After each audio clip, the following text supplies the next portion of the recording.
Un jour, on est tombé sur quelqu'un qui avait un esprit de contradiction exacerbé. Pour elle, c'était mal de souhaiter à quelqu'un qu'elle aille bien parce que ça lui renvoyait à la figure le fait qu'elle allait mal. Dans ce faible exemple, on voit tout l'intérêt de ce qu'on a expliqué précédemment sur la pensée binaire qui résulte d'une abstraction excessive de la réalité au point qu'on se sente attaqué de toutes parts. Cette personne n'avait pas besoin de préciser qu'elle était borderline parce que ça se voyait, même si ce terme est profane. Et en même temps, dans cette simple et piquante remarque, il y a tout ce qu'il faut pour noircir des pages et des pages de réflexion philosophique.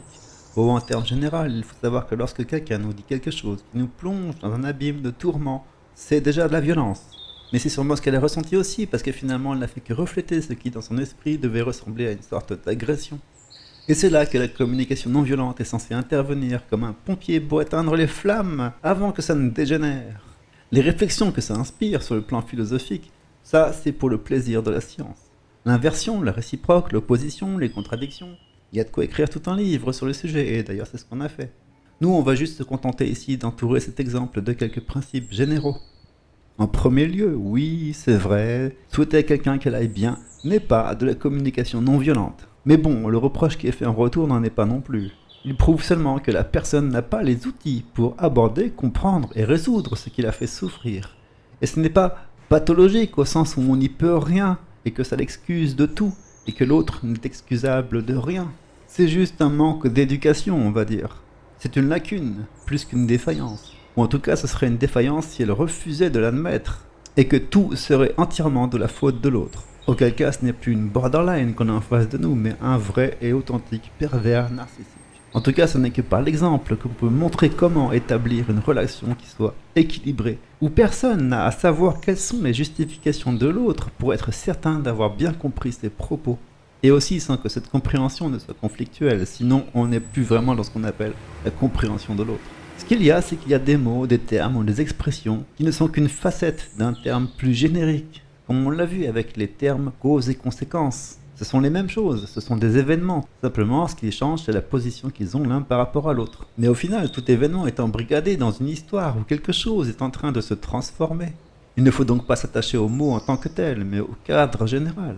Et il arrive très souvent qu'on puisse entendre autre chose que ce qui est dit. Par exemple, le terme apprendre peut aussi bien vouloir dire qu'on est en train d'acquérir une information que de la délivrer. Ce n'est pas du tout le même sens. En fait même, souvent les choses supposent leur propre contraire. Mais pour le déterminer, il faut préciser quel est le cadre dans lequel on examine ce terme. Les choses peuvent aussi changer de sens avec le temps, de sorte que ce qui est bien un jour devienne mal le lendemain. Et inversement, un mal peut être rétropositivé.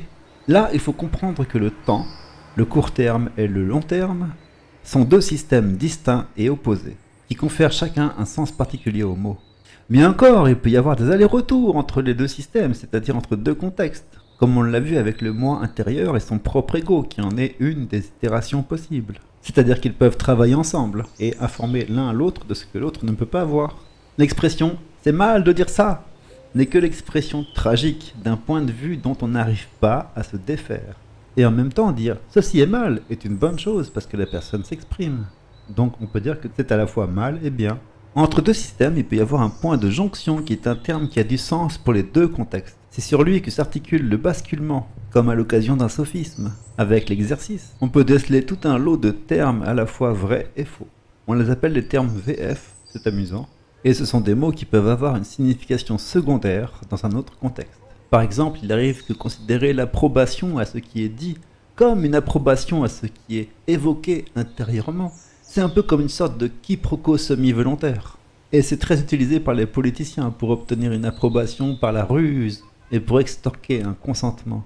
Pour s'en convaincre, il suffit de voir la dernière loi en date, et ceci, quelle que soit la date à laquelle nous sommes. Ce qu'on appelle le diable, c'est exactement ça.